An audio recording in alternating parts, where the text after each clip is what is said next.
Yep. What's good? Yeah, man. Chilling, man.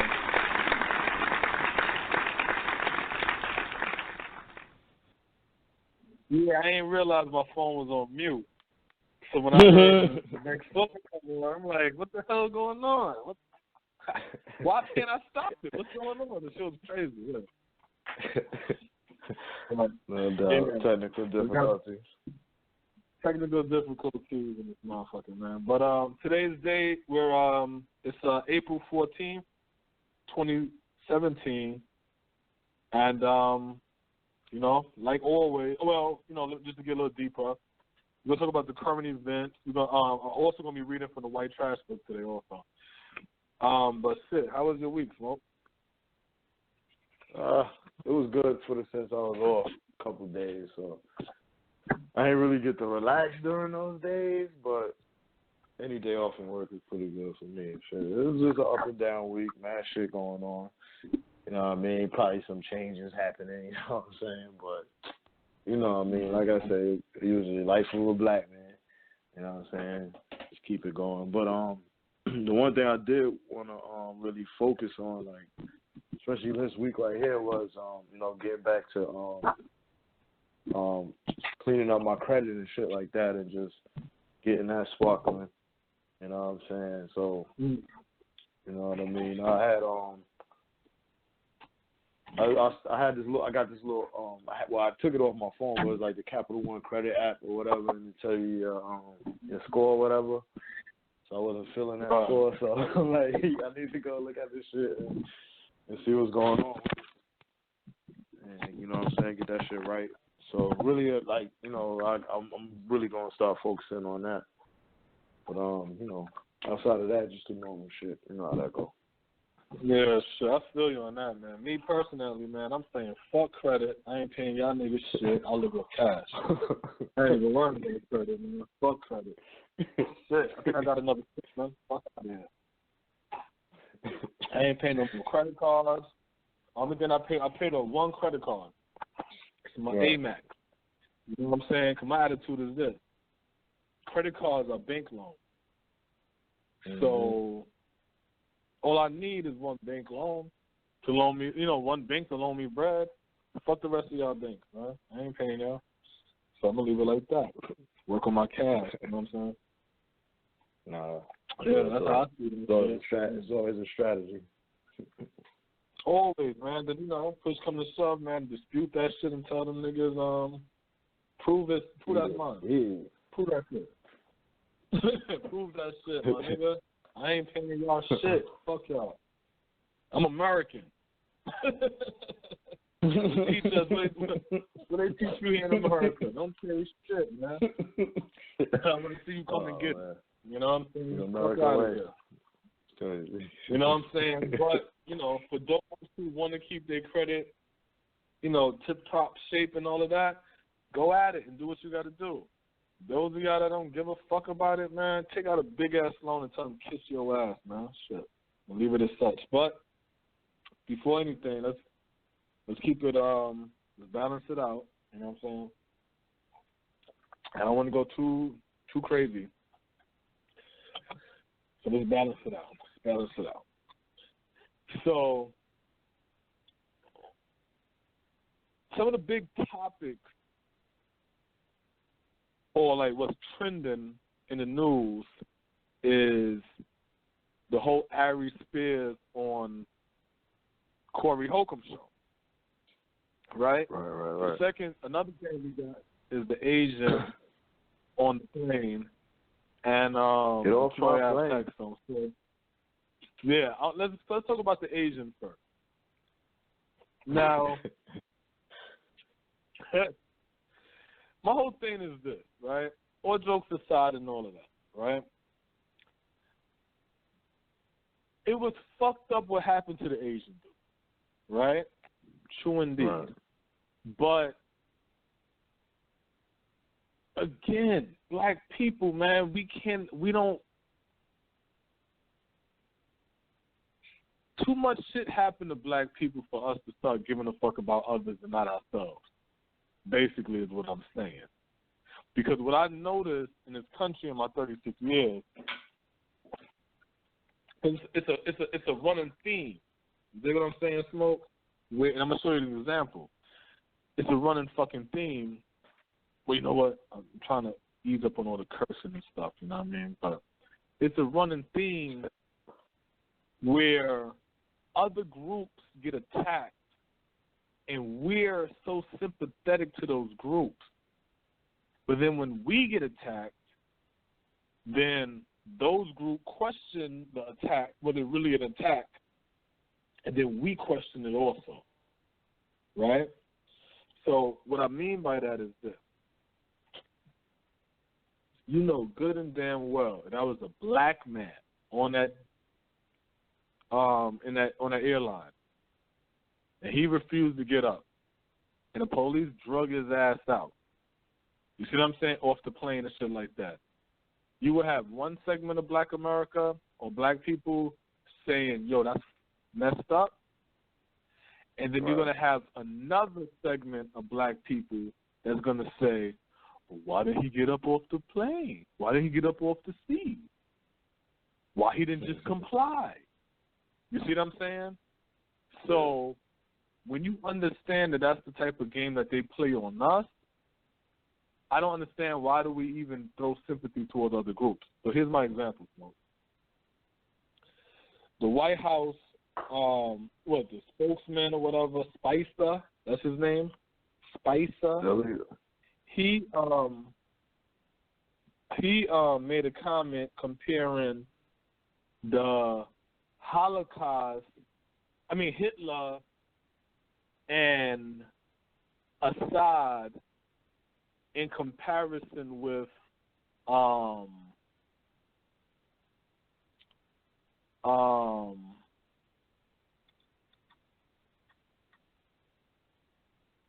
chemicals, right? Using chemicals and shit like that, right? You know what I'm saying? You're aware of that, right? Yeah, didn't he say that Hitler didn't use chemical warfare? No, he said not even Hitler. He said not even Hitler used chemicals during the Holocaust, which the Jewish people got offended by. So the Anti-Defamation League, they want to offer him training sessions on the Holocaust and shit like that for Sean Spicer, right? Now, people that heard that got so offended by that shit, right? But then what happens next?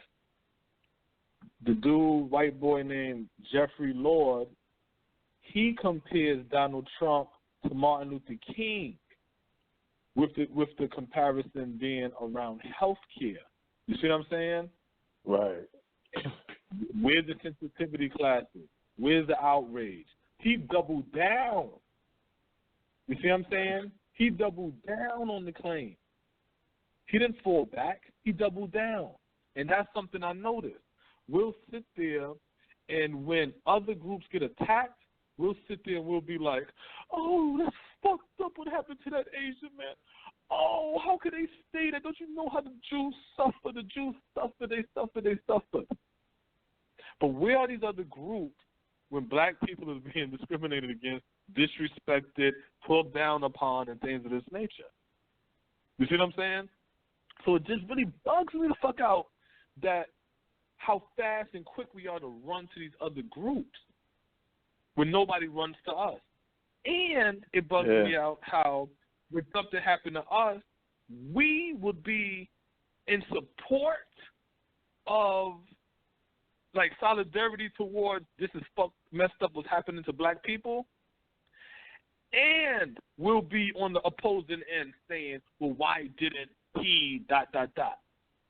And it's like, it's mind-blowing. It's mind-blowing. You know what I'm saying? So what did you think about the Asian on the plane? It was just another incident, you know what I'm saying? I didn't feel any sympathy towards it. Now, just when you looking at, like, business standpoint, that's fucked up. Like, are you just going to snatch the man off of there? Or not have good enough planning to account for your own employees, because the issue came up with because 4 of their employees needed to have a flight back to, I think it was Louisville or something like that. So they needed to pull 4 people from the flight. So it's like to have poor planning and then the fucking inconvenience of passengers because of, you know, poor planning by the company. That's fucked up just in general. And then, you know, to come and bring police, snatch the man off of there, got him all bloodied up. You know what I mean? But to me, it was just a story. It's like, it's not something that I want to put my energy into. You know what I'm saying? It's just like, you know, when I see it, it's like, oh, now you know how I feel. You know what I'm saying? Almost. It's like one of those things. Because, you know, we getting yanked up all the time. We get, you know, we know about that type of abuse from police, from companies, from anybody who has a sort of authoritative figure. But then I also think about that Chinese man kicking that black woman ass in the store. So, you know what I'm saying? Fuck them. You know what I mean? At the end of the day, that's an issue. That's an issue they gotta deal with at the end of the day. Let's say it all. The Chinese man kicking that black woman ass, and the Chinese boy in New York shooting the unarmed black brother killed Gurley. Right. When he's in a project trying to go upstairs to go home. He was a father. Right. You see what I'm saying? Now watch this, and let me just drop a little information on the people when it comes to the Asians, right? So let's drop some little knowledge on them right quick. So the title is called "The United Incident Wasn't Racism, but the Reaction from Asians Point to a Truth." So they say David Dow being violently dragged off a United Airlines flight was plainly reprehensible. But despite the temptation to nearly attribute the incident to racism, it probably wasn't an example of flying while Asian. And let's all agree, he is not the Asian Rosa Parks. It's so funny how they like to coat themselves in our oppression. Wow. Pushing us away, you know what I'm saying? Like, they'll wear it and then throw it away when it's finished, and it's like, hey, you know what I'm saying? We're their crutch. We're their battery in the back. They don't have the numbers to really push that shit here in America and fight it, so they have to jump on the back of our struggle, you know what I'm saying? We quick to, let's go help this China man, let's help this person. But yeah, go ahead. Right, so there goes. So why were Asians, all right, so there goes. United has taken responsibility after it required passengers to deplane and give their seats to 4 crew members who needed to board. But the airline said its system for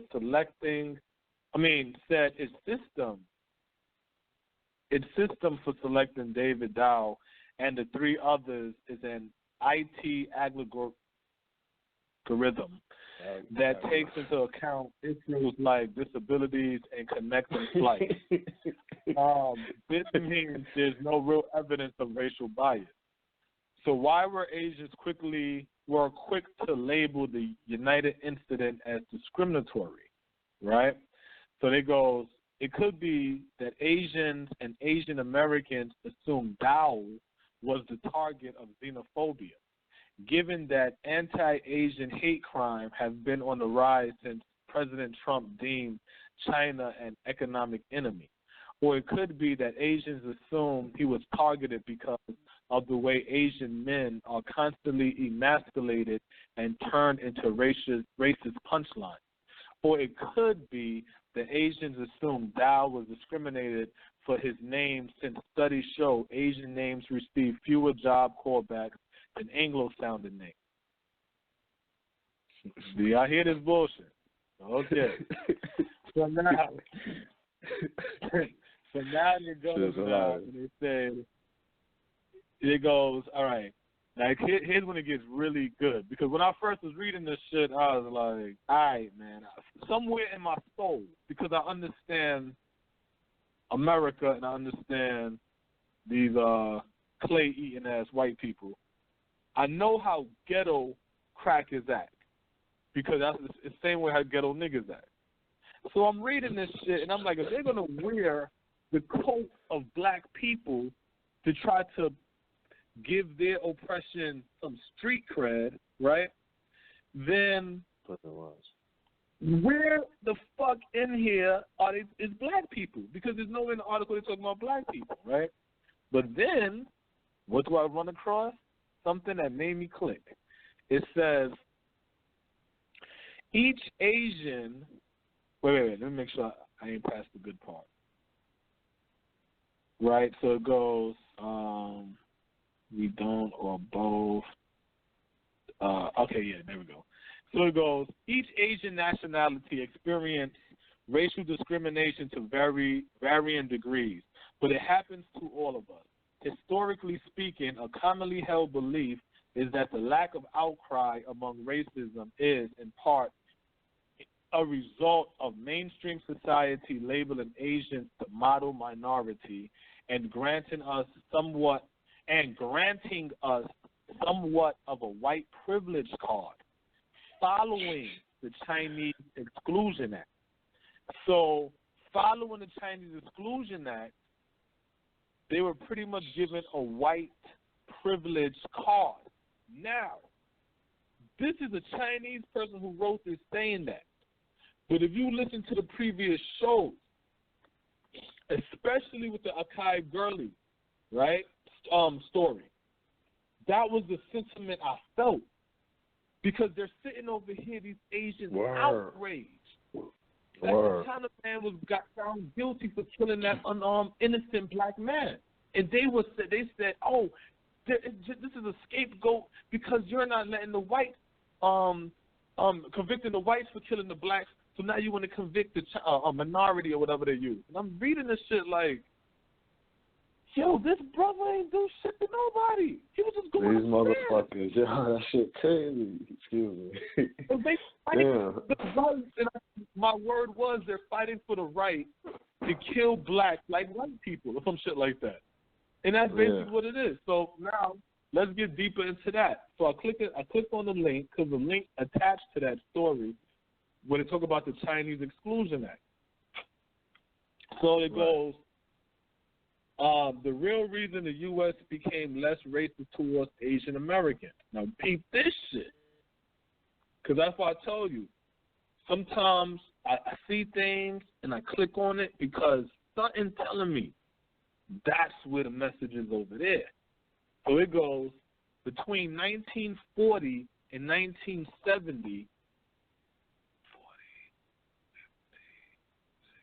30 years. All right. So between 1940 and 1970, something remarkable happened to Asian Americans. Not only did they surpass African Americans in average household earnings, but they also closed the wage gap with whites. You want to know why? Because they have something called an economy. Okay, let's continue. Many people credit this upward mobility to investments in education, but according to a recent study by Brown University economist Nathaniel Hilger, schooling rates among Asian Americans did not change all that significantly during those 3 decades. Instead, Hilger research suggests that Asian Americans started to earn more because their fellow Americans became less racist towards them, meaning their education did not bring them this wealth. Their history, their culture, all of that shit didn't bring them shit. They created a goddamn economy. People supported their economy, and we still do.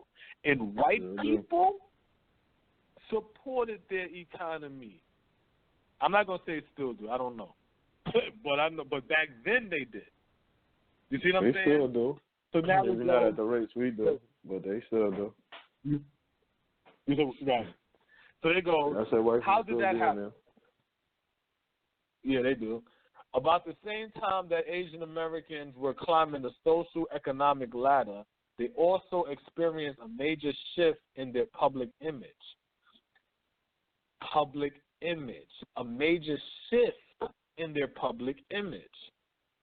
At the outset of the 20th century, Asian Americans had often been portrayed as threatening, because when we was kids, Smoke, the Asians you would see slanted eyes, wearing all black, long hair, always had a, either want to blow some shit up or, you know what I'm saying, he'll sick the ninjas at you or some shit. And, that's the type of cartoons we see. Threatening. Right. Exotic, where you would see the Asian woman and the fan and all kind of shit like that. And degenerate. Gracious. The drunken, wino, the Fu Manchu or whatever the fuck the dude's name is. All right, so it goes. So that was the image to begin with on the outset of the 20th century.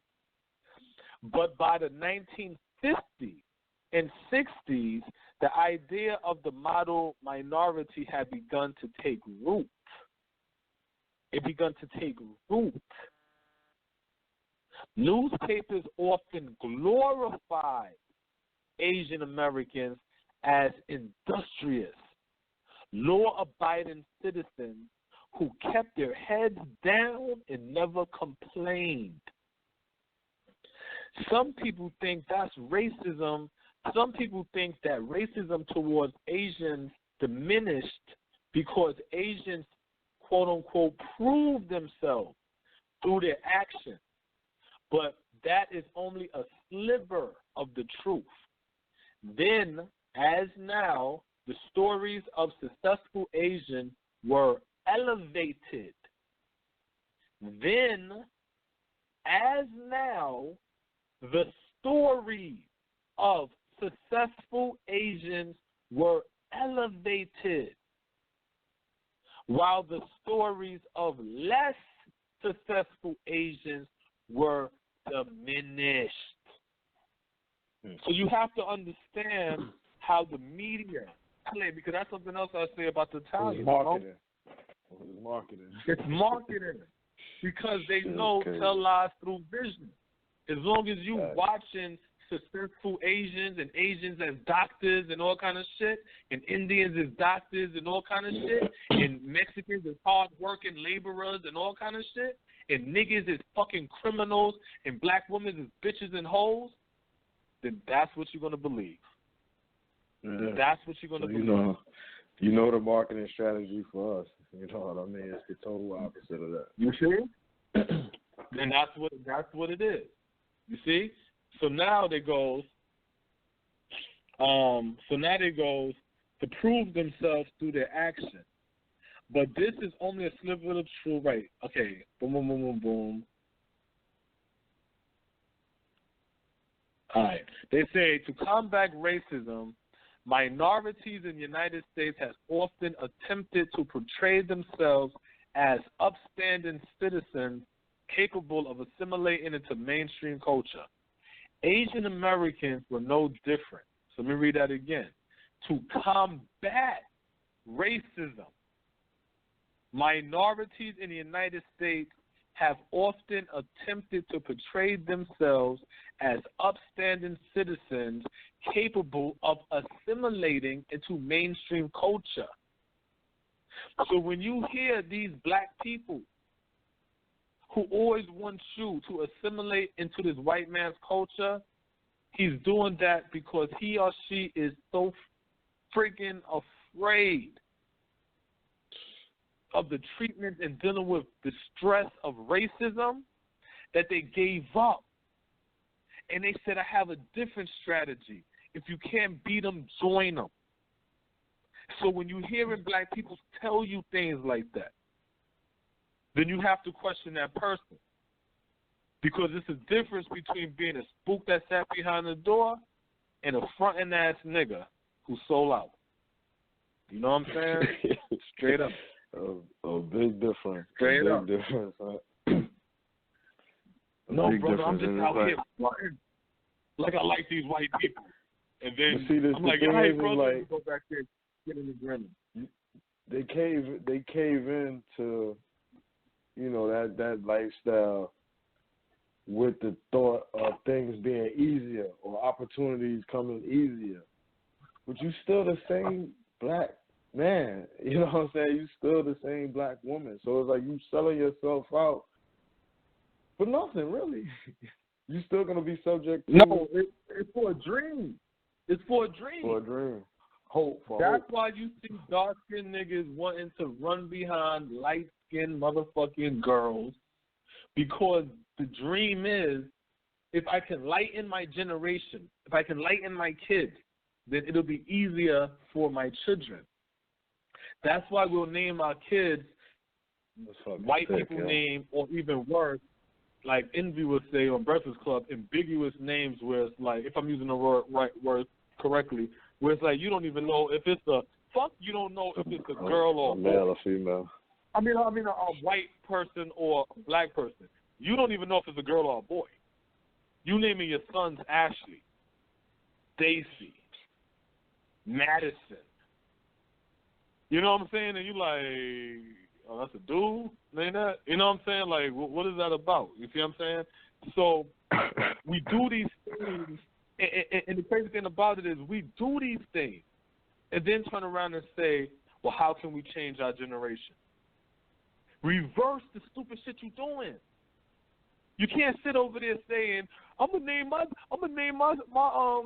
son Stacy, or I'm gonna name my daughter Kimberly because I want it to be easier for her to get a job. Well, if that's your mentality, then goddamn it, name your son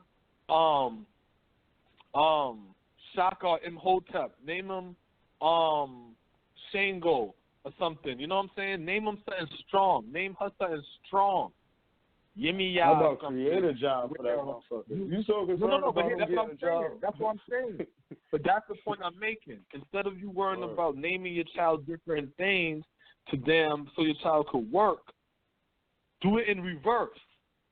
And name your child strong names and have them create. Instead of you saying, I'm gonna beat my child down into submission to pay attention to what I'm saying, do it in reverse. And love your child up. And build strong children and strong generations. Instead of you saying, I'm going to breed down because the lighter my child will be, the easier their life will be, say, I'm going to breed up. Then I'm going to teach my child to be strong. You know what I'm saying? So we know the answer to fix our problem, basically what I'm saying. It's just the reverse of all the bullshit that we're doing. Yeah, that's it. We do it. That's what trips me out. We do it.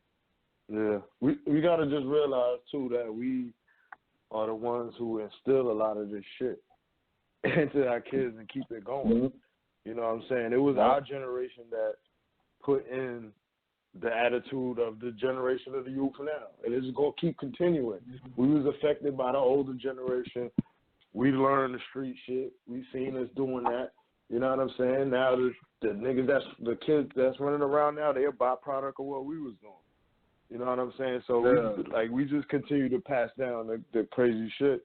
And when you just look at it in just in a sense of a family, you know what I'm saying? It'll be the mother or the father that's bringing affairs. You know, they don't want them to take certain career paths.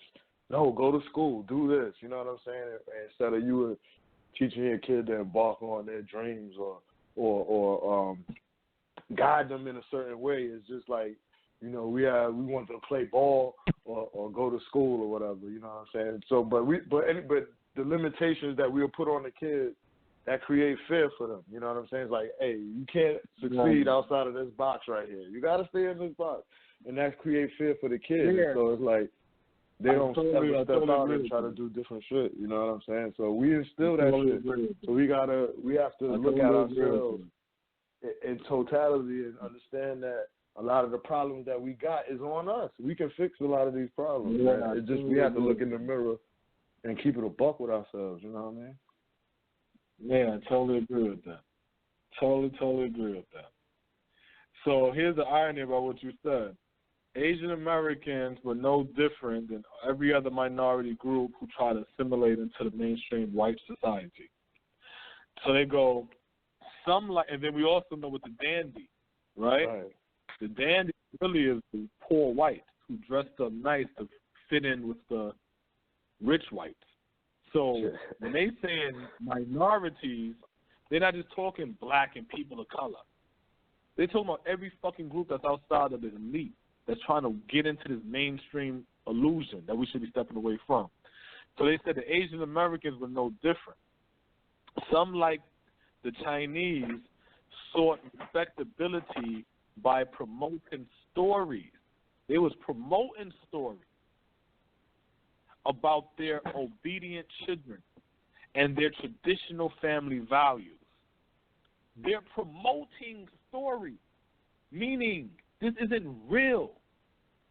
This is now something that you're creating so you can become this respectable, ideal person. So now you could, because again, smoke, you walk into this Chinese house and then they tell you, remove your shoes. And you're like, oh, damn, why? These Chinese is on some, they made that shit up. And I'm not saying technically, because I don't want somebody to sit there and, oh, you think what I'm saying? Because it's like, I'm sorting to promote shit because black people could do the same shit. Well, we could say, it's part of the marketing strategy. Man, it's marketing. So they're marketing stories about their obedient children, the traditional family values. They said the Japanese pointed to their wartime services as proof of their shared Americanness during, I think it was World War II, I think. I could be wrong. I know it's one of the world wars. Maybe one. I can't remember. African Americans in the 1940s made very similar appeals in the 40s. Now watch how ill this is, Smoke. In the 40s, African Americans in the 40s made very similar appeals. Count 20 years from 40, Smoke. 1960. Right. 1980. That way, no. What I'm saying is that's the civil rights, right? Right. In the 60s, right? Because this is what people don't understand about the civil rights. What kicked off the civil rights was they said everything that the black people, the gains that black people made during the 40s, they lost by the time the 60s. 20 years. 20 years is a generation. So within a generation, that's where the anger came from. That's where the protest came from.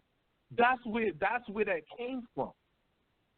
Because now we're gonna get deep. Because now we're gonna get into the whole game now, right? Now, peep this: African Americans in the 1940s made very similar appeals, but in the post-war movement, it was only convenient for political leaders to hear the Asian voices. The model minority narrative may have started with Asian Americans, but it was quickly co-opted by white politicians who saw it as a tool to win allies in the Cold War.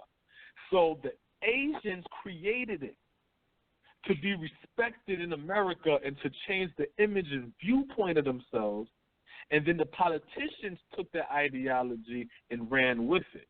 The same way our narrative is black men is gangsters and thugs and criminals. Black women ain't nothing but bitches and hoes that fight and caddy.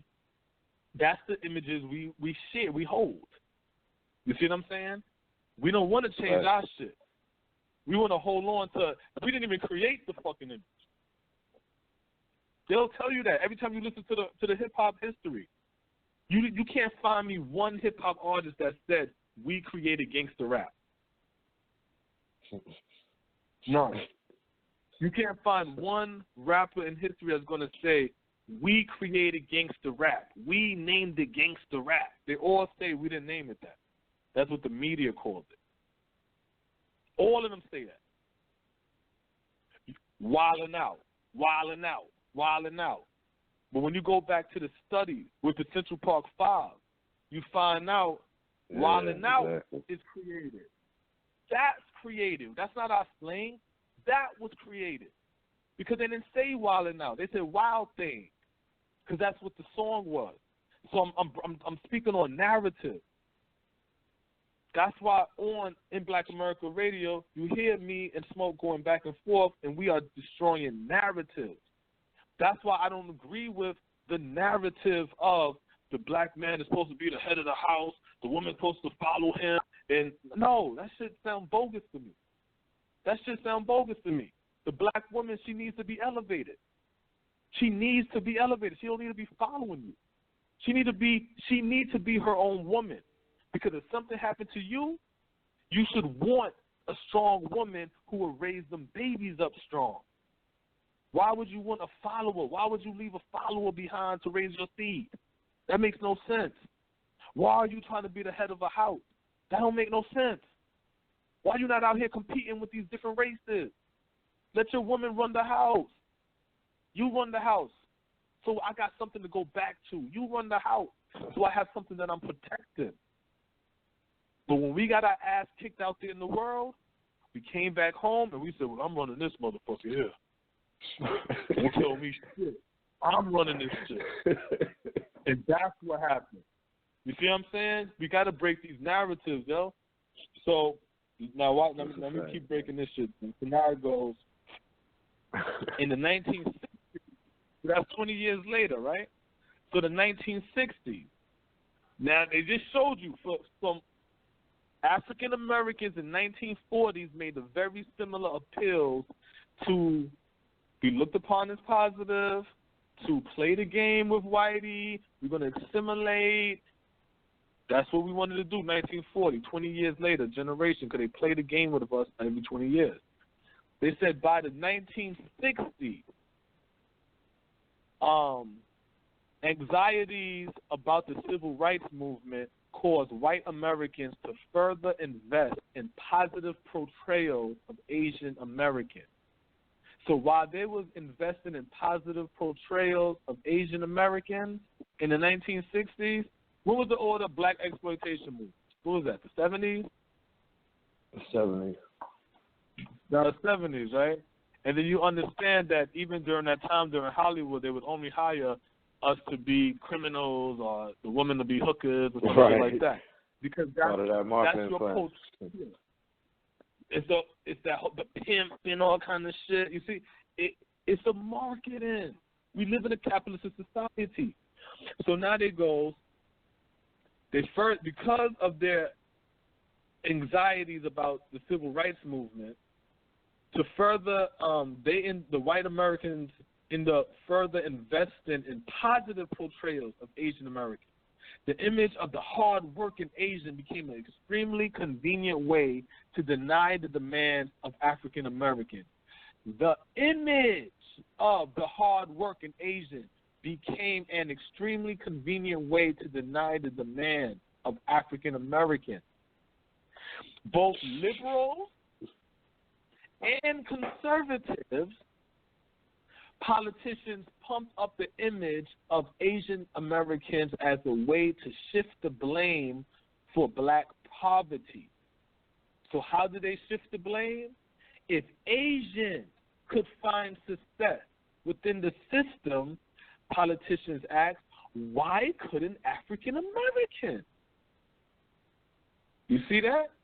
Now here's a segue, right? Because we ain't got to read the whole shit. Here's a segue. Here's my question, Smoke.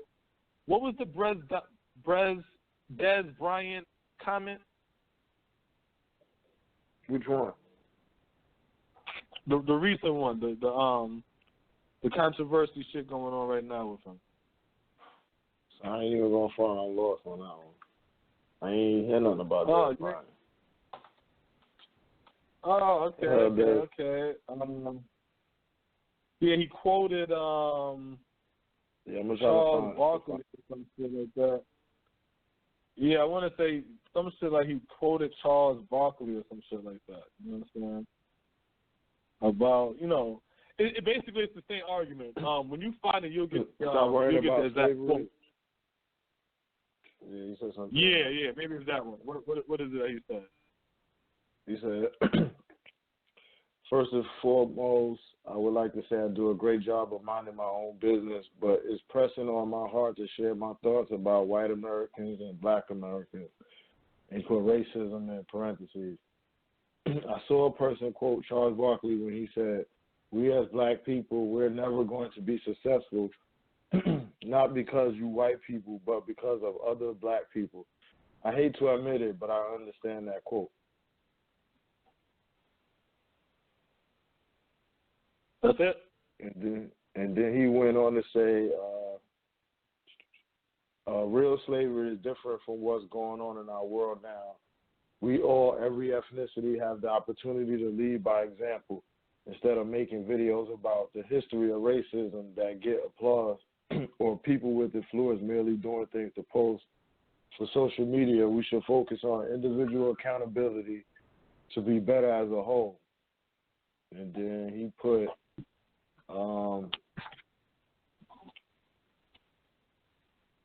and he said, I've been racial profiled on numerous occasions, but not once has it influenced an ill feeling inside of me about anyone outside of that issue.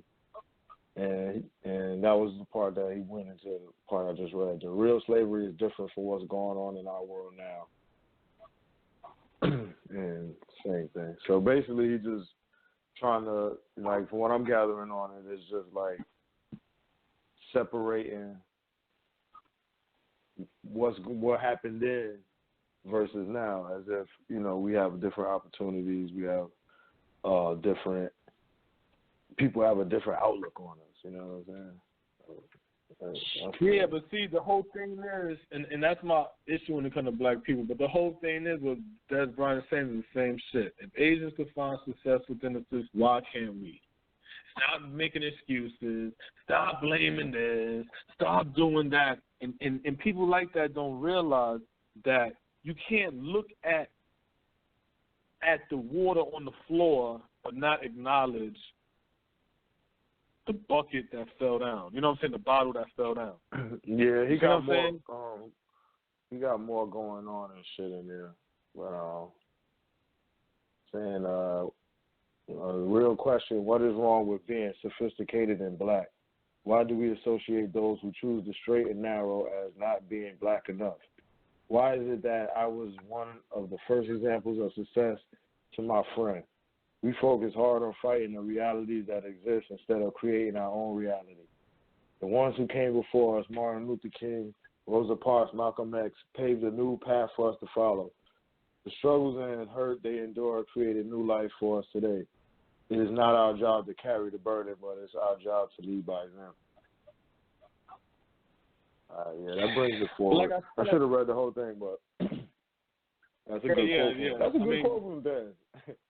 No. I'm not saying it's a bad quote. What I'm saying is you got to understand what is right. You got to understand what is rooted behind. You see what I'm saying? Because that's the definition of tricknology when you add in truth and falsehood. This is all the shit I've been listening to all my life. You see what I'm saying? What Des Bryant's saying is not new. All of these guys say this shit. Larry Elders, all of these guys say this shit. And what happened is you listen to it and it sounds like, it makes a lot of sense. Yeah, what is it? That shit is a nice way of saying, I made it, what's your excuse? That's it. And then when you live it, that's like me right now coming out of Brooklyn. The same way, now you don't see me coming up. All the wild, stupid shit I done did, right? Now, I'm a father too, you know what I'm saying? I got a house now and things of this nature, you know what I'm saying? Maintaining myself. My stomach ain't hungry. I ain't got to commit no crimes. You know what I'm saying? But then I'm going to look at another young kid in Brooklyn and shit, starving and shit, you know what I'm saying? And be like, yo, I made it out here. What's your excuse? Yo, you out here complaining that the white man is the reason why you in this position. Yes, I'm not going to front and pretend that that's not the position. That is the truth. Just because somebody get out of a situation does not mean that that is no longer a situation. Right.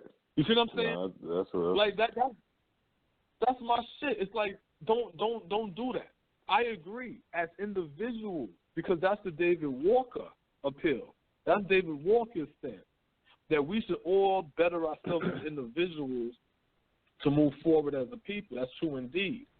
But you can't say that and then say well, we're not supposed to address issues that when people are attacking us or whatever. You know what I'm saying? Like, oh, we always quick. But what about the thug imagery? Just like I said, that's a portrayal on TV. We don't control the media. That's a portrayal on TV. You see what I'm saying?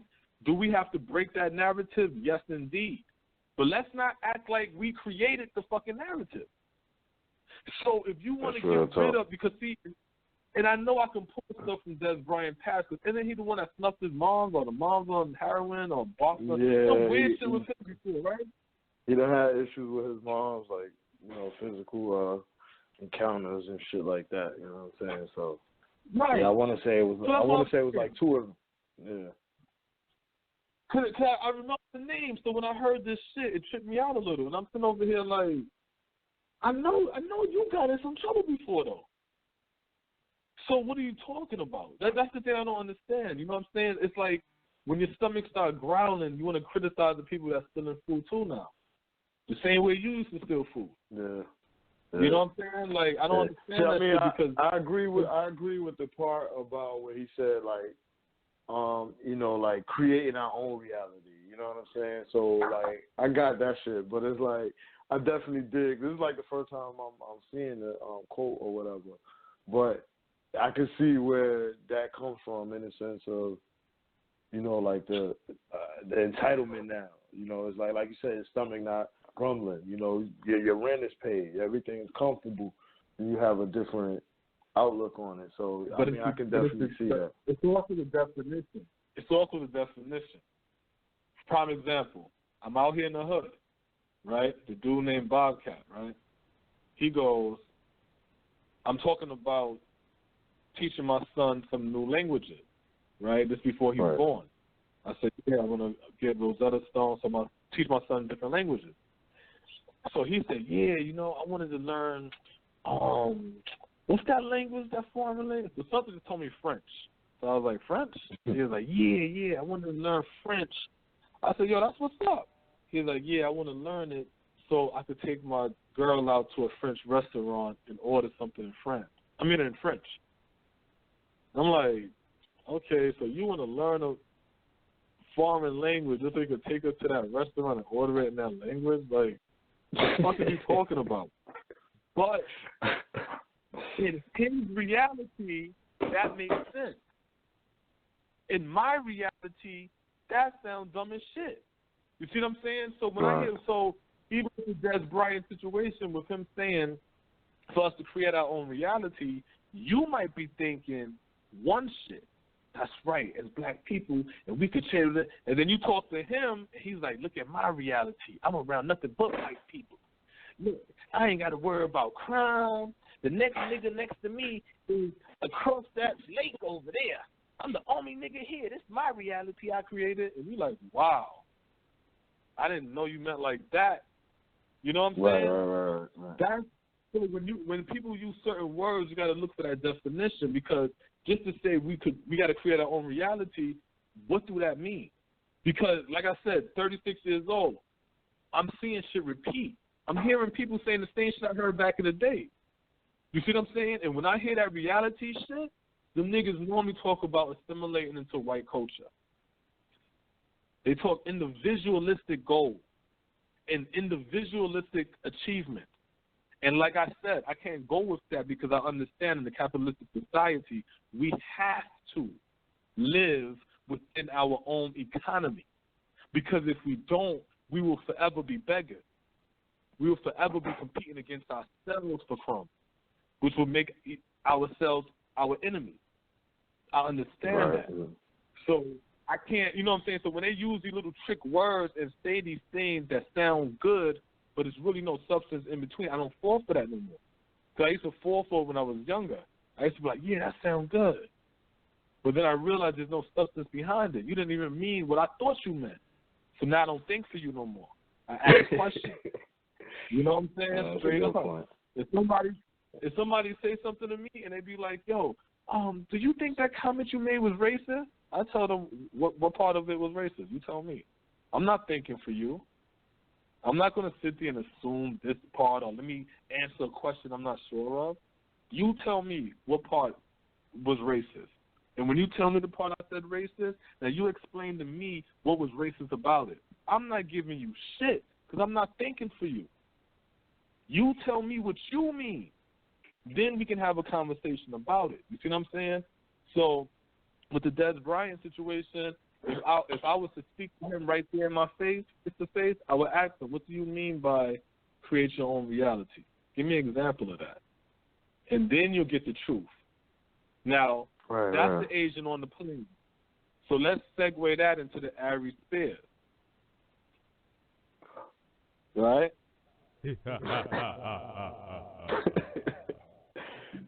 Oh, man. Aries was one. He was wanting to agree with him so bad. but look, ain't that a good example, though? No. Because he's looking at life one different way. Well, let's explain the Aries Spears thing. If y'all want to see a good episode of the Corey Holcomb Show, go to YouTube, Corey Holcomb Show, with Aries Spears as the guest. That shit is good from the beginning all the way to the end. It's crazy. And Aries Spears really showed what it was that he about. So the segue, if you see that, once you see it, then everything that's being said will probably make more sense, right? But I'll try to add more information to what it is that I'm saying, though. But that's a good segue, Smoke, because what we're talking about is, again, narrative, right? Again, we're talking about meaningless words in realities. Because if you don't ask the person what the word means and what their reality they're speaking of, you may be thinking one thing and they thinking another thing. You see what I'm saying? That's Aries Spears.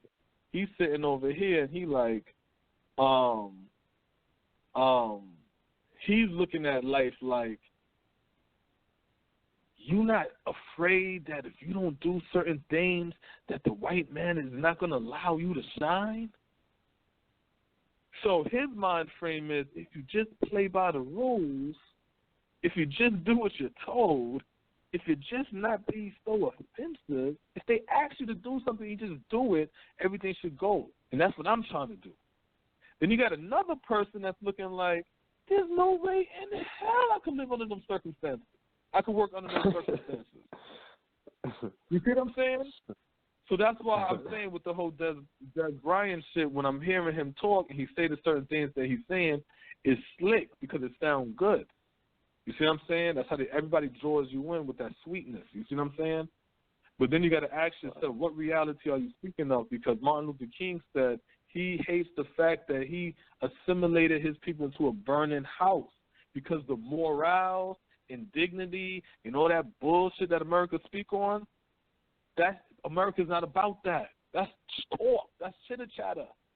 That's all that is. Yeah, that's that gold-digging shit who is who's getting bread out your pocket but whispering sweet nothings in your ear. That's that loser dude who's constantly cheating and talking slick to you and taking your car and driving around town like baby boy and all kinds of stuff. You know what I'm saying? Like, but you believing in the sweet lie, but the action's showing you different. You see what I'm saying? Martin Luther King denounced his decision. So for him now to use it makes no sense in the grand scheme of things. But it's all because we don't understand the reality he's talking about. We're adding our reality to the question mark of what reality is he speaking of. Well, I think he's talking about this. No, I think he's talking about this. He ain't talking about shit. Go ahead, Smoke. No.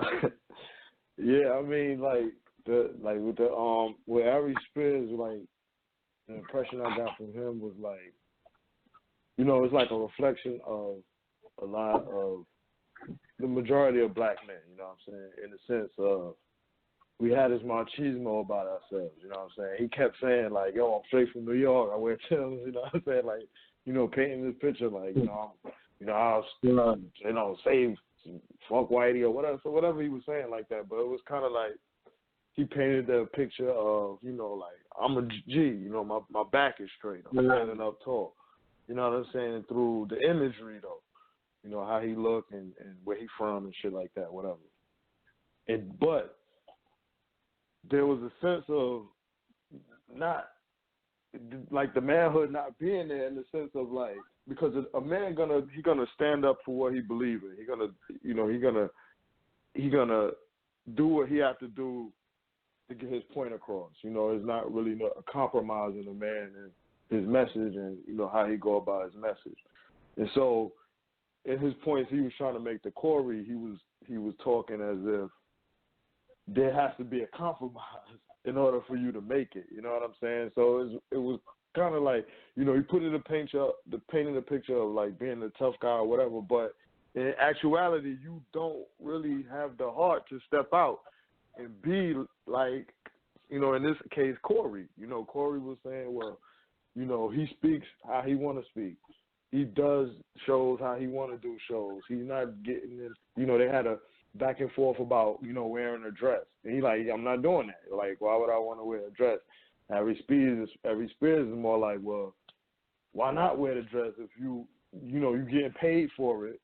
You know, that was one of his criteria, and it's comedy. You know what I'm saying? So it was just like the picture he was just trying to paint of manhood. He wasn't sounding like that in the message he was trying to get across to Corey. It was almost as if, like, it's okay to sell yourself. No, funny. No, what he was doing. What he did was he was talking, and it's like, remember the old jokes back in the 90s where it'd be like,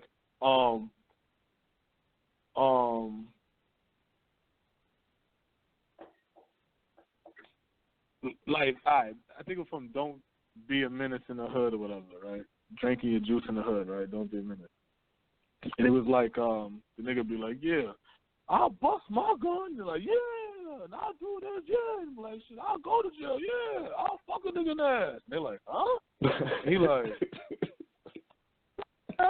you know what I'm saying? Like, that was Aries Spears. Right, I feel what you're saying. I think he thought that what he was saying was right on. Like, y'all niggas tripping. Like, but he couldn't pull himself back. Like, he's talking like, let me give y'all another example.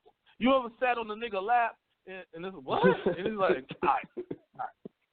What about this? What about this? Okay, what if the executive said to jump in the bubble bath with him and read some lines, right? You wouldn't do that either. Damn, Corey. Shit. So you ain't scared not to work for it. And it's like, God damn, like, what is it?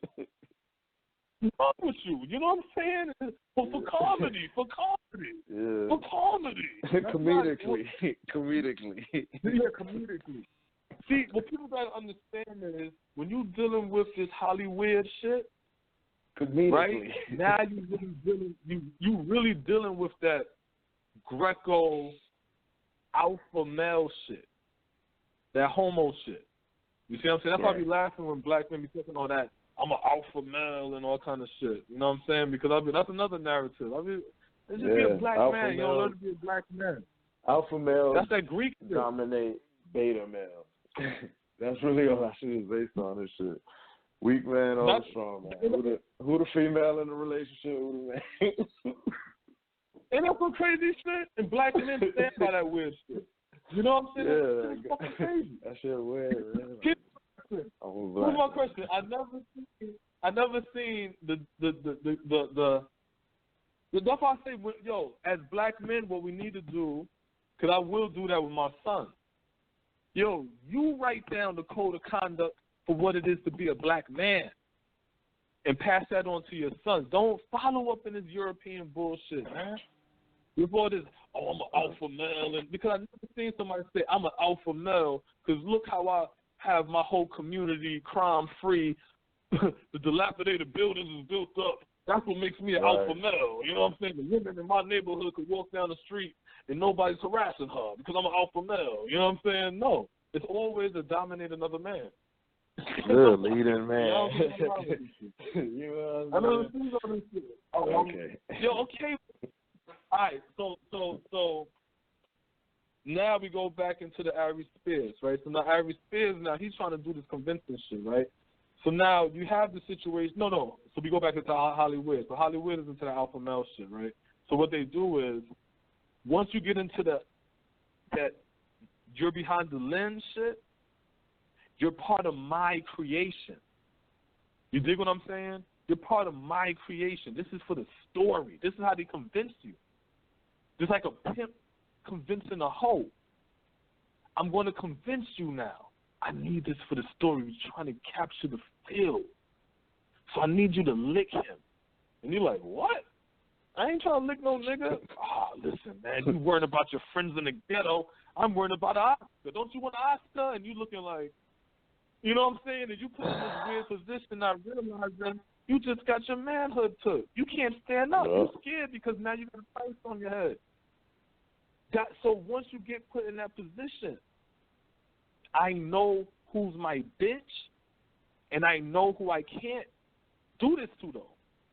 And I know who I can. You're my bitch. So now, Aries Spears now would be the person that you sit there now and you say, okay, we need you in the dress. Okay, I would have dressed. Yeah, you know you're right. You know he's right for the picking. No. You think you do it once. Boom. The next time it's like this. All right, we want you in the mini skirts. Like, come on, man. I want to do. Come on. What do you mean? You did it last time, man. Put that dress on, man. Stop fronting. Now you coming out in the mini skirt and the stockings now. Now you coming out in the wig now. Now it's fucking with your head now. Now you got to drink more now and sniff. And you know what I'm saying? Now you're getting in the news and in trouble and shit. People thinking you wilding out. You see what I'm saying? That's because, and people don't get that shit, because you no longer being you. You see what I'm saying? That's what happened to Jay Farrow, right, with SNL. He talking about how they fired him. Why? Because they tried to make him wear a dress. He said, no, I'm not doing that. Then they wouldn't let him expand in his talent. Yeah. You see, but they let Keenan. Keenan be on there. He does whatever. Keenan do whatever they tell him to do. That's the game they play. You know what I'm saying? You know the dude that directed Transformers and Usual Suspect? I don't know his name, but y'all could Google that and get his name. That nigga he in all kind of stories, talking about how he was part of the ring that was passing on them boys, screwing them boys and all kind of shit. So this is the industry that they're in. So when you sit there now, and what about Ali Vegas? Remember that Ali Vegas? I was just about to say that. Yeah, the Ali Vegas. What's that story with Ali Vegas? What's this Ali Vegas? Well, it's the interview with Doggy Diamonds, and he was just speaking on, like, you know what I mean, like that weirdo culture, and he was just saying like how, you know, the strategy is he, like, you know, speaking like how he said it, he was just like, you know, first they send the stylist at you. They give you some weird shit to wear, you know what I'm saying? And it's like, from there they tell whether you're going to accept certain shit. And then the next thing you know, they giving you those offers to wear a dress. You know, I don't know if he said that specifically, but, you know, basically the weirdo shit. Nah, he was saying offers to the club. He was like, once they do that, they let them know, yeah, he's ready. And then you get the invite to the party. That's what we laughing when you be hearing those. You go to the party and shit. You go to the party and shit. Mm-hmm. He was trying to tell his man about that shit, like in, you know, a time more current. And his man didn't take his word. And he went to the party and ended up calling him later on. Like, the whole point crazy, the whole point was just to say that they test you first. And they see. They want to see. It's not about whether you're gay or not. They want to see if you're bendable. They want to see if, because I don't even want to say if you're with it, because you don't know. It's none of that is known. They just want to see. It's just like a man and woman. You see what I'm saying? And you know, if you sit over here now and you tell a girl, come here, and then she come towards you, you like, yeah, I got her. You know what I'm saying? And you might tell a girl, come here. And she looking like you, like, you come here, and you're like, I gotta work for this one. So it's all about that vibe, so you understand. So when they come inside, they're like, oh yeah, this dude knows that I'm a she, but is letting me play in his ear with my finger. You right, see what I'm saying? Right. And it's like, you know what I'm saying? And then he come back the next time, and I'm doing that, and he cool with it, and then you like, yeah, he ready. Because he know I'm a dude that's a girl, right. And he cool with me playing in his ear. So, in his ear, E-A-R. You see what I'm saying? And it's like, he ready. So that's Aries Spears. Try to dress. Well, let me walk in. You know what I'm saying? Like these things. So then there's a video of Aries Spears where he's laying on his stomach, right? He got a rainbow. It looks like a Mad TV skit, right? So he's laying on his stomach. He got like the rainbow gay color arm wristband around his arm. Got another man on top of him, and they both got do-rags on and shit like that. And it's like, it looks like they might be rapping or some shit. And then they give each other a kiss. Now, on Corey's show, he said, yeah, he wore a dress. But now you add in, he also have a man riding his ass and gave him a kiss. You see what I'm saying? So now, if we could get you to wear the dress, we could get you to have a man riding your ass for comedy, for comedic reasons. It's going to be funny watching a man ride your ass and you kiss him with a gay fucking wristband on. Comedically, yeah. Comedically only. That's comedic. Put the disclaimer in there, man. You gotta put the disclaimer. Comedically. Just like, come on, man. That's why I say no homo. No, that's why I say no homo for the comedian. Like, Paul, I said Paul. Comedically, yo. I'm a comedically kiss him. I'm a comedically rob my ass. Comedically. Fuck out of here, man. And then he sat here try to defend that stupid shit, and then getting mad because, and then try to throw shots at niggas that support black people. Throwing shots at D-Ray, throwing shots at Kevin Hart, throwing shots at Nick Cannon, and gonna everybody say, who doing really, better.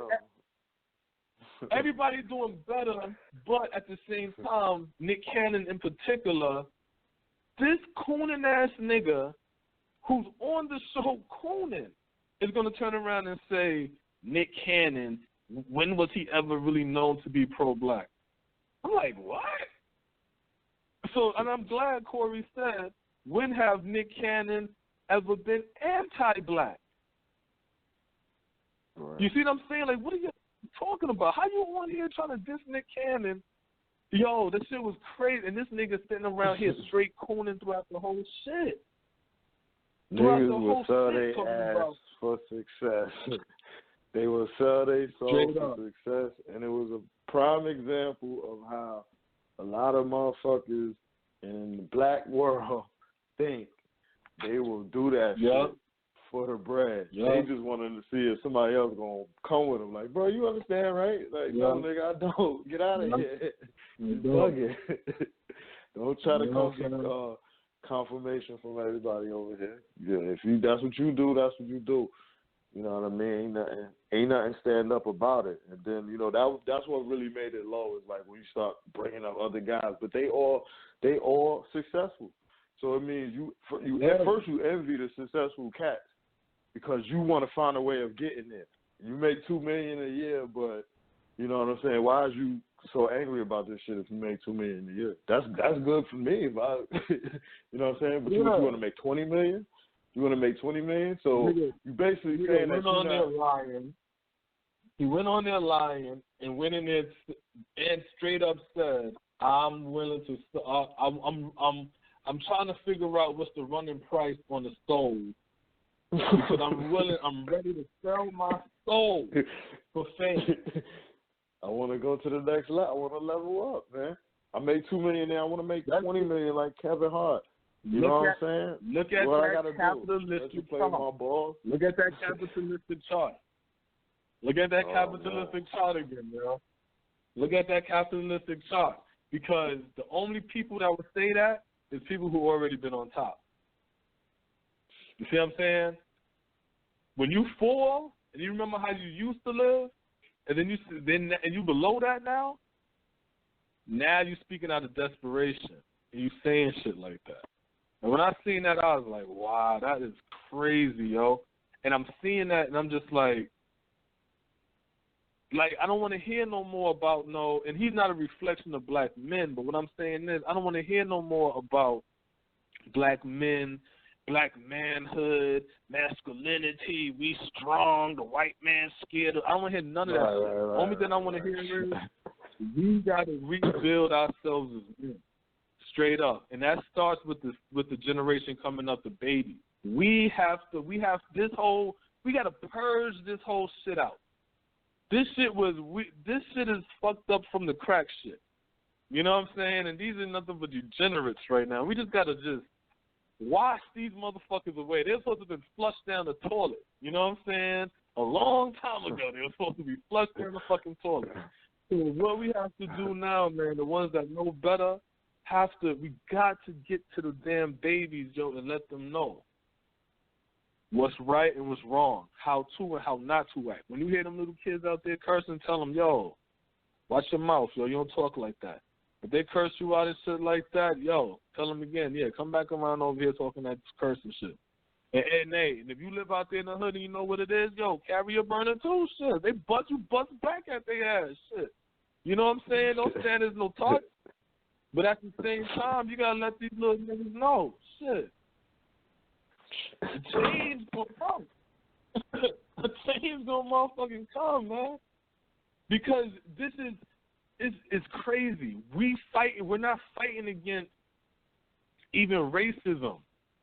You know what we fighting against, Smoke? We fighting against narratives. We fighting against bad marketing. We're a club that done been shot up, and niggas just forgot to change the name. they still got the club open and shit, wasting money. And it's like, y'all supposed to change the name. You know that, right? Every time a club gets shot, the name, paint it and change the name, and it becomes a new club, you know? Every time. And we're fucked up with the marketing. Our marketing is fucked up. Our narratives that we follow is fucked up. We don't have an economy. So these things is what's going to happen. You see what I'm saying? All of this is how you change the image of black people. But we can't. We got Africans drowning in the motherfucking Mediterranean shit trying to get to goddamn Italy because they've got the chokehold on Africa. You see what I'm saying? These Arabs got the chokehold on Northern Africa and shit, man, causing a war between Sudan. That's the Nubians and shit. You see what I'm saying? Because our shit is all out of whack. We out of order. Why? One, and I know people agree, they disagree or whatever, but I'm just speaking on me. We believe in that weird-ass God shit, yo. That's another narrative we got to get rid of.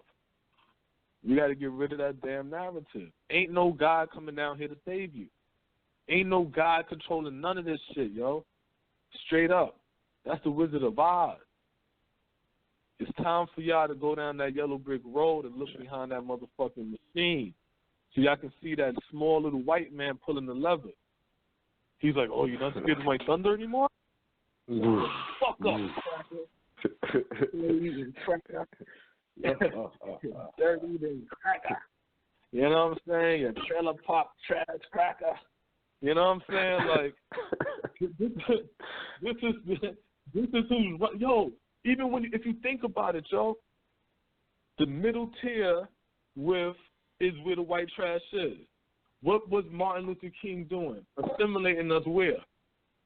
Amongst poor white trash. That's why they so fucking, get out, nigga! If you read the signs, a lot of them cracker signs was misspelled. Tell me I'm lying. Read those signs when you look at the story. A lot of them uneducated ass white trash. That decent black people with money and businesses was moving amongst poor white trash. And then they're going to tell us racism. No, we was downgraded when we should have just asked for our community. That's all we should have did.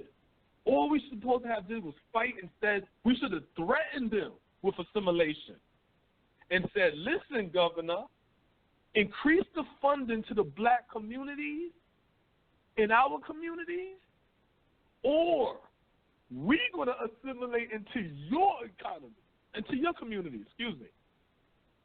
And then let them say, oh, shit, we don't want these niggas in our school. All right, increase the funding. All right, thank you. Now we can create our own books. Now we can have, better funding for our schools and things of this nature now. That would have worked. But no, we didn't know that the middle class was poor white. We thought the middle class was better. We thought black is on the bottom, white is on the top.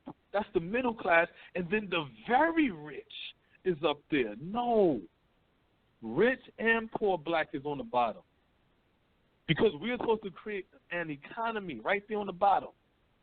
And guess what we would have been brewing in that economy right there on the bottom? Hip-hop, basketball, baseball, tennis, golf, you know what I'm saying, movies, books, banks, you see what I'm saying, science, you see what I'm saying, all of our greats right here on the bottom level, which is going to be popping now, like everything we do. But no, we thought the bottom, so we must climb to the top. No, you wasn't climbing to the top. You're climbing into the white man's bottom now. So you really have to look at the game not as the top, middle, and the bottom. Look at it more so like a V. You dig what I'm saying? Like a V, where on the left side of that V is the elite whites. The right side of that V is where the black people are, right? Black rich, black poor. And on the bottom part of that V is where the poor whites are. So if you want to get to that rich part, you got to dig through them goddamn poor crackers. I'm not fucking with them poor crackers. Build yourself up with your side of the V, and you just as strong as the other side on the left. You did? Well, we got 30 minutes, so let's go ahead and get into the short of the Taxstone too. You know what I'm saying? I definitely want to talk about that. Guest calling number 646-716-4654. Let's talk about. We're talking about Aries Spears, the Asian that was on the plane, and Taxstone and Troy Ave right now, right? So now the new thing with that smoke is the whole letter, right? That came out with the letter talking about how Troy Ave them is out on bail for, and they have the attempted murder charge on them, and if they're on bail, why can't Tax come out on bail? But that's the lawyer is writing this stuff. That's not Taxstone. You know what I'm saying? That's the lawyer writing it, and that's just law. You know what I'm saying? That's just how people playing the game to get out. This whole shit is a game. But the real interesting part to me about this whole shit is what happens if Taxstone do come out. Now you got Taxstone, you got all of his weirdo supporters. Because I think they're weirdos because anyway, his weirdo supporters. And then you got Troy Ave out here in these streets, and then I just wonder what would that do about violence, you know what I'm saying? So that's that little situation right there, you know what I'm saying, to think about. Go ahead, Smoke. Yeah, I mean that. yeah. Yeah, that shit crazy. You know what I'm saying? It's just like I want to see if will it result in him getting out, because he still don't have a murder charge on him. So it's like he could possibly, get out with the time. You know what I mean? As time passes by and shit. So. That's going to create another situation, in my opinion. You know what I'm saying? When I'm walking around, with the sham dope shit, right? You know what I'm saying? Because that could definitely turn into a a violent situation. Because they were saying, like, in the letter, they wrote that that, you know, he changed his life around and he was trying to get redemption. And, you know, through being that he had a podcast, you know what I'm saying, that was successful. And so, you know, pretty much you see now that,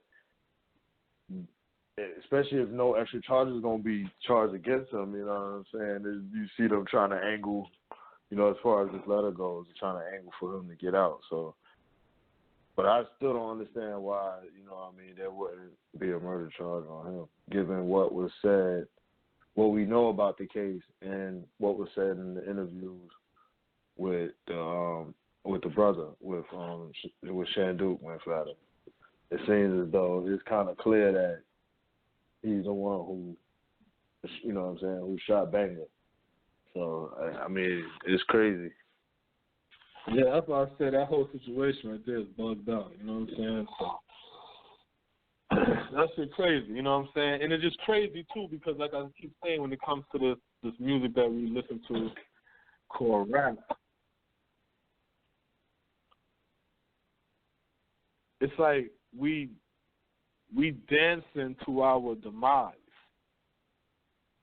You know what I'm saying? We dance to our destruction.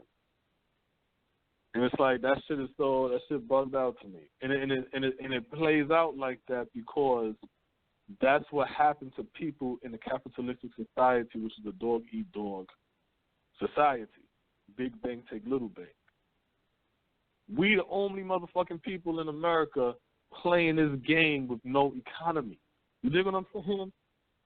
That's how we play. That's like playing CeeLo and never picking your money up. Everything you win, you betting down. But everybody picking their winnings up, right? But you just rolling, and if you lose, you lose it all. But when you win, everything you win, it just whatever's down, and it just pile up right there, and that's it. That's how we play. That's how we play in the game. Like if there was a way, like how 13th was, 13th really captured how I felt about my era growing up dealing with these crackers and the police and shit like that. You see what I'm saying?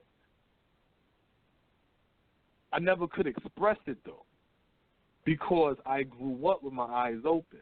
So when I would tell people, yo, you don't remember back like in the late 80s, early 90s, and they like, nah, I was a kid, or nah, we wasn't allowed to go outside, or we wasn't watching news. And it was just like, I can't even express what I'm talking about because you get it now because you older. But this shit been going on since we was kids. You know what I'm saying? So it's like, that's how I grew up. We had to go to the marches and we young. You know what I'm saying? Like I said, like that's how I came up. So when I seen 13, I was like, yo, that's the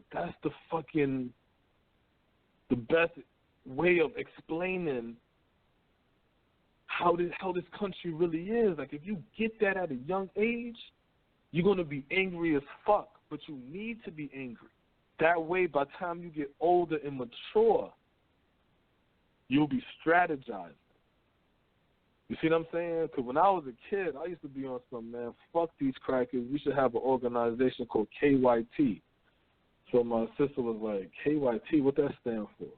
And I was like, Kill Whitey. Because K was for kill and it was YT. And we were like, but you know what I'm saying? But as I got older, you know what I'm saying? Then I was able to understand the game. As I'm now on my own at 16, you know what I'm saying? So I'm looking at the streets. I have to fend for self, so I'm looking, and I'm getting it, and I'm observing and shit like that. Now I'm seeing the game, and I say to myself, oh, this shit is about economy. This shit is about, because I'm asking them. That's another thing that black people don't do. Ask them Indians, ask them Arabs, ask them Chinese. They'll tell you. Go to the liquor store one day and be like, hey, man, what type of loan you got to get a liquor store? You'll be amazed. They'll tell you the whole get down of how they got this shit. Because they know you ain't going to get it. They know you ain't going to do it. They'll tell you the shit. That's how ill this game is, called economy. That's how ill the economy game is. In the economy game, you don't got to be crying about, oh, see, the white banks won't lend me no money to start my business. You see what I'm saying? Oh, you make it happen. Because you have an economy. You having a business helps the economy. So we encouraging good business ideas and good shit to loan and get returned on our money and shit like that. If I go to a fucking white bank, they looking like shit. We ain't loaning. We got the orders not to loan, to only loan a certain amount to y'all. So we reached that limit. Nah, no more loans. Sorry. Next. You see what I'm saying? Here we go. Racism. No, that's what happens when you don't have a fucking economy. That's what happens. That's why Sean Spicer can turn around and compare Hitler and Assad talking about chemicals on their civilians and get lambasted on the news, having to apologize and going to a training session or whatever like that. And then turn around and have another white boy comparing Martin Luther King to Donald Trump when it comes to health care. And here's the funny thing about it, Smoke. He wasn't wrong. How about that? The white boy wasn't wrong. The white boy said that Donald Trump is like Martin Luther King in the sense that he's basically going to sacrifice the people to prove that the healthcare shit don't work. Like Martin Luther King sacrificed his people to get beat up in the South so the world can see what was happening. But that is what happened. You see what I'm saying? But we don't want to. That is really what happened. If you was a black person that when you went to the training and you got these white people on the side of your ear and they nigga, and they pouring milk on you and all kind of shit, and if they could see that fire in your eye, or you break down and cry or some shit like that, then they'll pull you out and be like, "Oh, it's okay. You know, you tried, but you ain't built for this. Else for you to do it. You can't. Right? You're not built for it. You have to be. And if you too angry and you're ready to fight, they're gonna say the same thing. You can't. You have to be willing. The whole purpose is for you to get your ass kicked. You cannot fight back. You have to get your ass kicked and understand that you might die in the process. And that's the people that was able to ride on those buses. You see what I'm saying? So the point is, the comparison was actually accurate. We don't want to accept that truth, because if we accept that truth, then we're going to stop fucking marching. Because all of that was just a tactic for that time. It wasn't for us to be doing that. It was just a tactic for time, just to show up for that time. That's it. It's now for us to come up with another tactic. But no, that's why we got them Aries Spears ass civil rights niggas who have to die off in Congress, who's happy in their position sleeping next to master. So they don't want to change policy. They don't want to fight for us. You see what I'm saying? They want to be comfortable and yell and scream and say, "Don't worry, black people, we're going to fight for you." And then they go back into their Mar-a-Lagos, into their Venice beaches, and they travel lodges and have their black sons dating their white daughters and their black daughters dating their white sons and going to their Ivy League schools. And then when a black kid gets shot in the ghetto, then they say, "Wait a minute, hands up, don't shoot, hands up, don't shoot." Amazon, all right. Go back to the limo, drive back to their vacation and shit. And then it'll be 50 years later and shit, and we like, damn, man, this white man oppression and racism. No.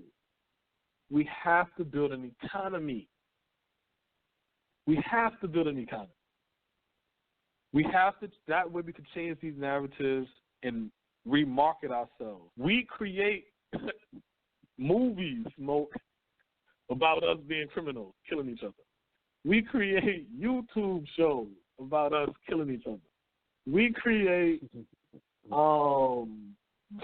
music about us killing each other. And then we wonder why our lives, and it's not to anybody else in the world. Our lives towards ourselves don't mean shit. You see what I'm saying? And the whole thing is because the only narrative we see of ourselves is that we are disposable. The only narrative that we see of ourselves is that we're just bodies. This girl is just a hole for me to stick in. That's it. This dude is somebody for me to fight, rob, or kill. You see what I'm saying? And that's it when we amongst each other. But I really believe those are the circumstances of us not having an economy. Because without an economy, there's no value amongst us. That's why the black man has so much issue with the black woman. You see what I'm saying? Because really, it's because he don't see no value in her. So if I don't see no value in her, then why am I going to protect her? And why do I need to be strong for her? You see what I'm saying? So it's like, that's where that comes from. And then the black woman now, she's sitting over here looking at the black man like, well, why the fuck should I value him? He ain't leading the cause. He not competing against these other goddamn economies. No, his ass want to stay in the house and tell me what the fuck to do. You know what I'm saying? So now you got these issues and conflicts going on and shit like that. You know what I'm saying? I have to go and try to get me a job. She has to go and try to get her a job. We both competing for the white man's affection so we can work. We have our children sent off to somebody else to watch, hoping they're not molesting them, having them in front of TV watching gay shit or eating foods that's going to cause them to get sick. You know what I'm saying? Like with dyes and all kind of shit. Then you come back home, you tired. Damn, the kids come home and shit like that. You don't recognize, you don't know nothing about them because you don't see them that much. And whatever the hell influence they get in the street, you like, yo, this kid right here crazy. You don't really know your woman like that because y'all both stressed from dealing with work. You see what I'm saying? So then this is where these issues and tension come from. Confusion. It's all confusion. And then you only have a couple of hours for yourself. You might have 3 or 4 hours that y'all all meet up and say, okay, be a family. You have 3 hours to be a family, then I go to sleep and do this again. So then what happened is once generation after generation comes, then you have that kid grow up and they say, you know what, I don't want a family. Because that shit sucks. I don't want kids because I don't want the responsibility. And then we start to cause these conflicts within our society. Then we start to blame the society. Look at these badass kids. Look at these black women, she ain't shit. Look at these black dudes, they ain't nothing. Look, the black man want to be gay. The black woman want to be gay. The children, they killing each other and shit like that. And then we start blaming shit. The pants too tight. The pants hanging off their ass. The girls having babies. They doing this, they doing that. But we don't know. All of this is because we don't have an economy. Literally. All it is, no, because if we just learn our African history and Imhotep all day and goddamn study this and study that and read this and read that. No. We did that. I'm telling you no. 36 years, I'm telling you no. Because all of this I heard already. They said the same shit in the 90s. We need an economy. Nobody talks about an economy. Go ahead, Smoke. No, I was going to say, I mean, you're right. I mean, you was rolling with that one, but, I mean, just to speak to the point of, you know, like the book knowledge, you know what I mean? Going back to ancient times and learning the queens and kings, and that's all enriching, you know what I'm saying? But the bottom line of it is that we still remain poor. We still remain unable to, you know, feed our families. You just spoke of all of the conditions that causes. We don't have no money. And in order for us to really build something, it goes back to what you just said. We gotta build an economy and shit. We gotta be able to circulate the dollars inside our communities. I mean, when you look at every other community that we live around, they're all able to function without other communities. So they have their laundromats in there, which is owned by people in their community. You go to Chinatown, there's Chinese places to eat, Chinese owners of buildings. Everything is Chinese. So the money is just circulating amongst each other, and then they're able to control what happens in their community. They have their police. We New Yorkers, so you speak of like the Jewish communities in Crown Heights, how they have their own police.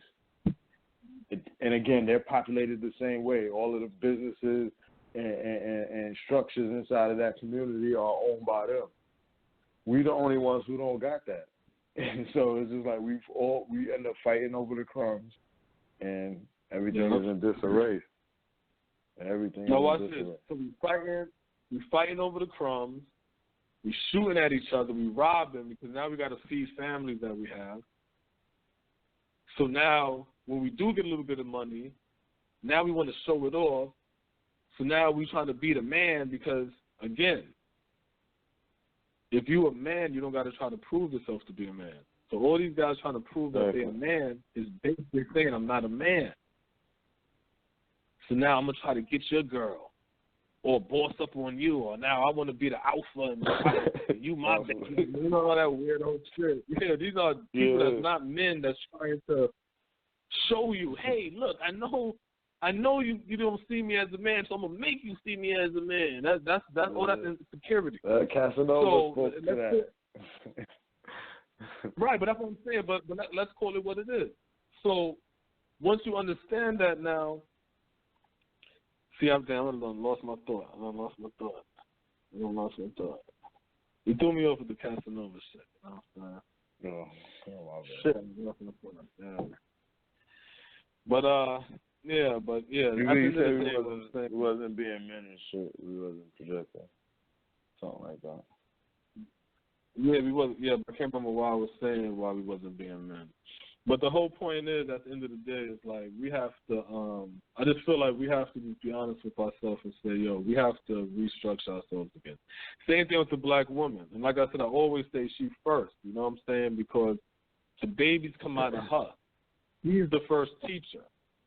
So if she's dumb, trust me, it don't matter how strong the man is. And there's not a man out here that can tell me otherwise. You know good and damn well, if you have a baby with a dumb chick, it don't matter how strong you are. That shit is going to stink. You're going to have to take your baby. That shit is going to stink. Because she's either going to push you out or you're going to have to take the baby. But if you can't stay there, that's who your children is left with. And you're not going to sit there and be comfortable with that. That's crazy. So that's what I'm saying. Like, it doesn't make sense to say she's supposed to be following me because no. Now, hear what I'm saying. I'm not talking about these qualities now. Hell no. And that's vice versa.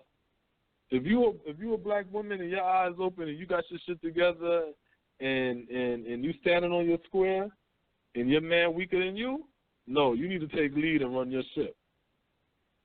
And for the fellas out here who's strong and standing on their square and we done went through this battle dealing with these crackers and we understand life, yeah, take control of your ship. You know what I'm saying? Take control of your ship. Because we have to restructure our home first. The next generation now, the babies, your sons and stuff, your daughters, you raise them to understand the mission is to build an economy. The mission is to compete against these different nations out here.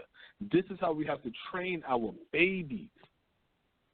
You see, anytime I'm talking, I'm always talking about the babies. I'm not talking about your old funky ass.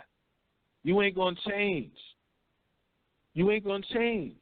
So it doesn't make no sense for me to sit there and say, all right, so this brother who runs his home and runs it correctly, I need you now to let your woman now run your home.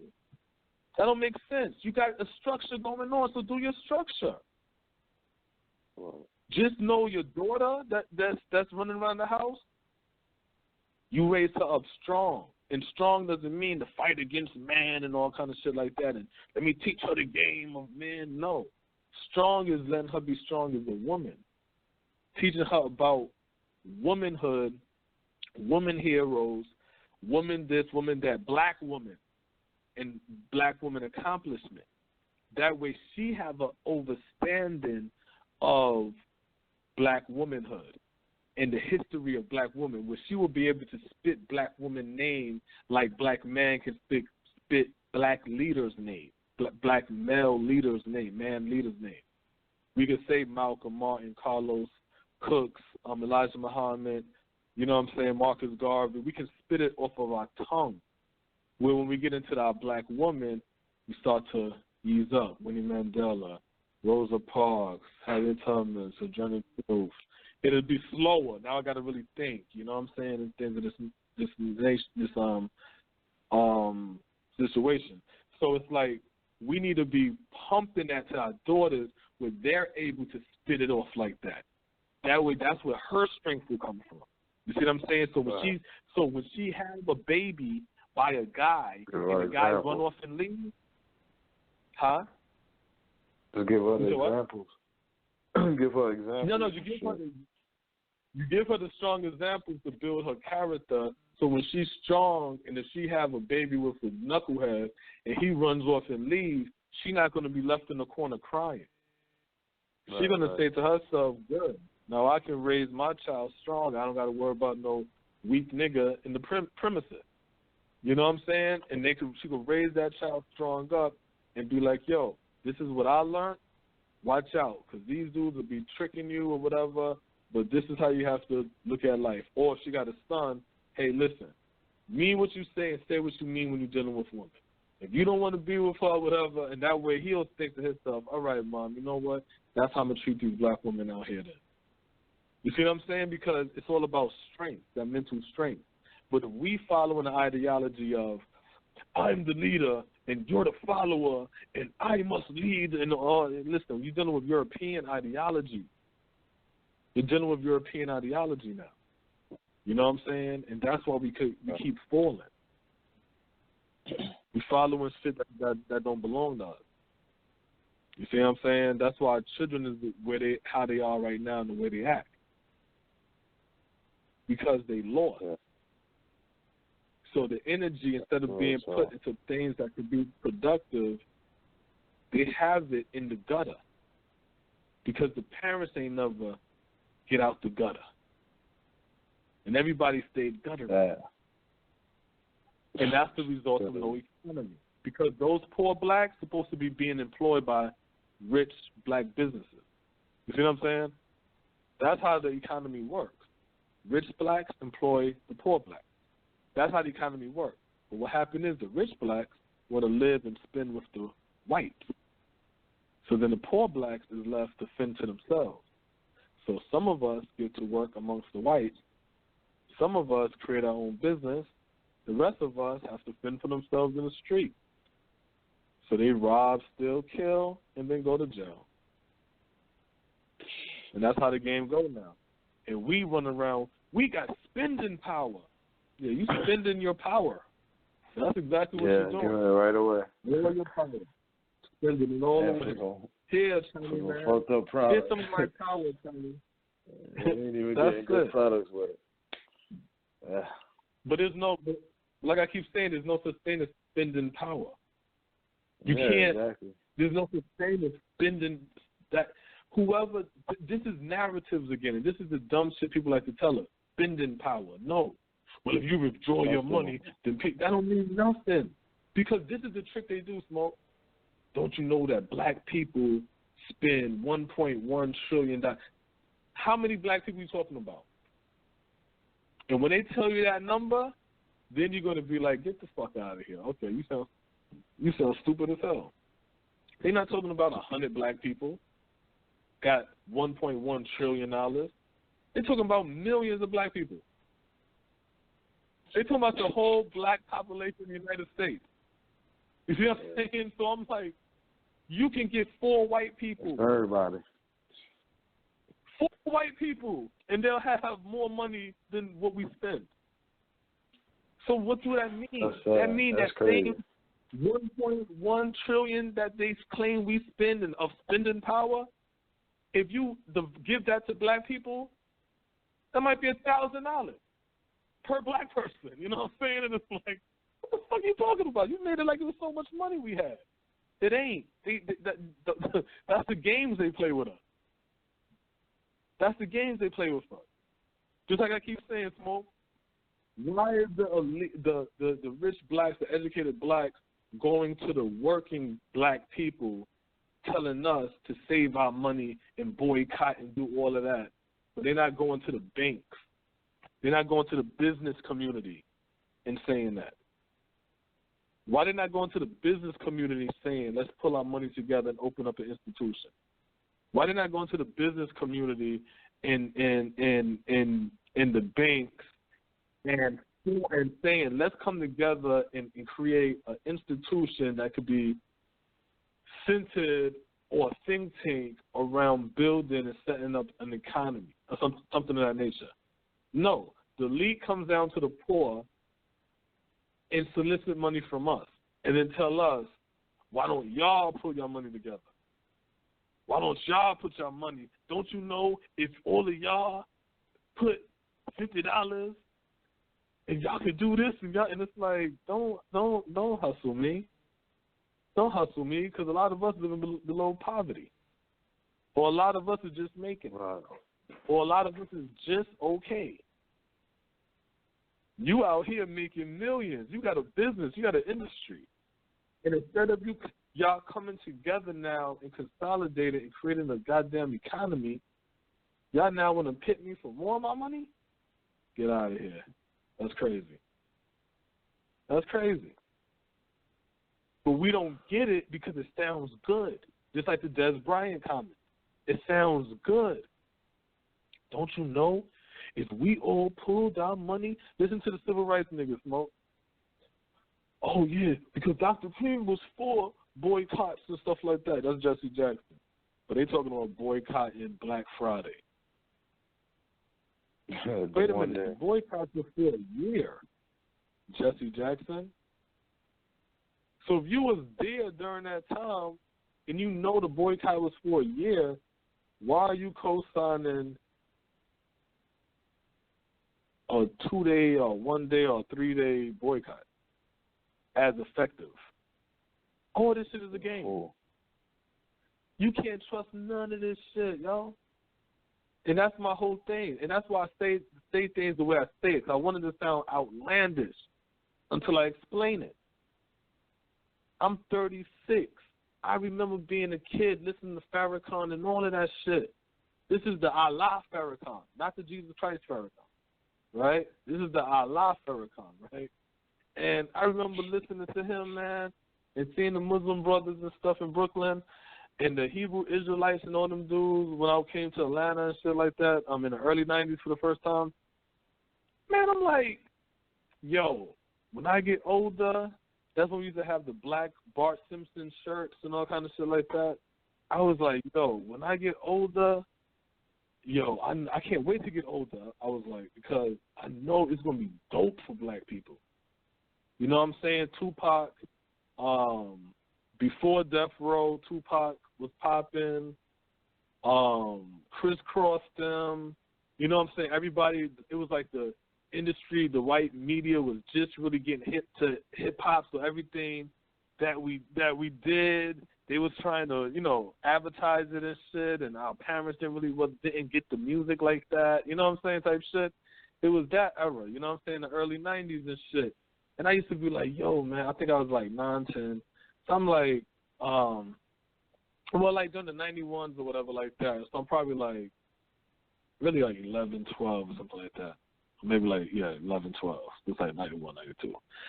91, 92, so it's like 11, 12. So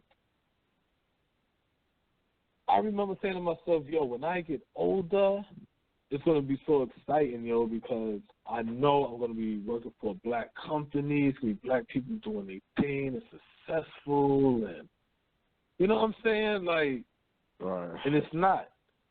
It's not, because what happened is we get money from white people, then we spend money to stimulate this goddamn their economy, and then you get another set of white people that's like, I don't want them to have nothing. I'm sick of seeing these niggas brag. We're gonna fire a quarter of them, and we're gonna cut off all their government assistance, and we're gonna lock up more of their black men, and then it's for 8 years or 16 years. I mean, not 16 years, 8 years or 12 years. And then they're going to be like, oh, we fight against that, and then we get the next president. Oh, it's a Democrat for 8 years. Oh, look, black people get to thrive again. Yay, spend money. And then a Republican comes in, take it all back again. And I just feel like, how many damn times we got to go through this? Because I went through that with Bush, with Reagan,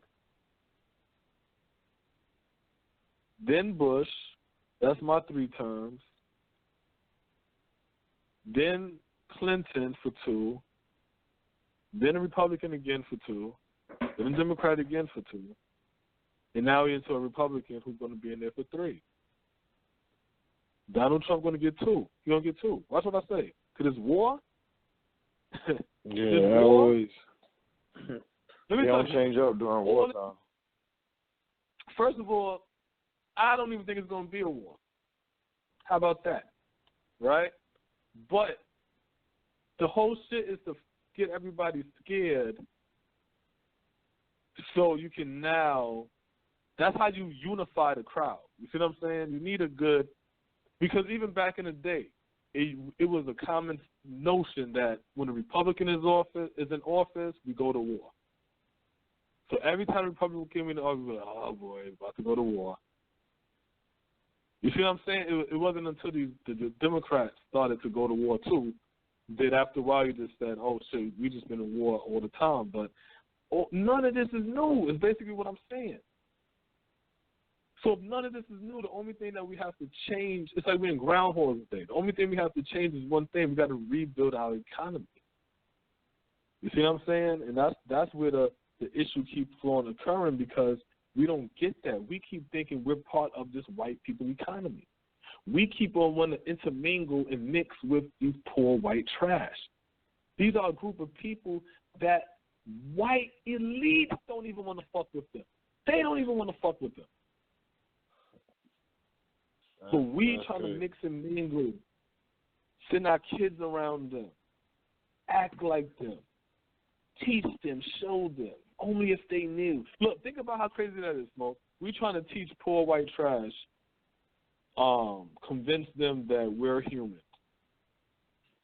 convince them that we live decent and we can. Would you do that to poor ghetto black people? You know what I'm saying? Imagine that, Smoke. Imagine you going to the fucking to fucking the projects in Brooklyn or some shit, and they laughing and clowning on you, and you trying to explain to them that you're a human and that you should be respected as a man. And what you think they're gonna do? If they start spitting on you and kicking your ass and shit like that and run you out the project, right?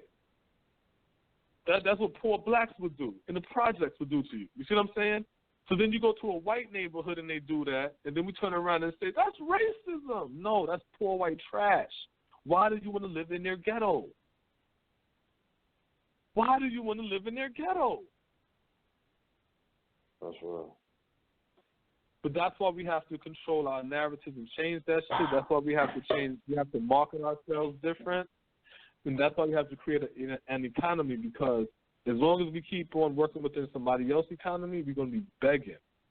As long as we don't market ourselves properly, we're going to be marketed as criminal, useless, and worthless. And as long as we don't control our narrative, then we will continuously following this denigrated, murderous culture that we following that leads to nothing. So that's the end of the show. Before I do end all the way, I want to say that I told you guys about the E-Trade, and I told you guys about the E-Trade, and I told y'all about the stock drive. I'm trying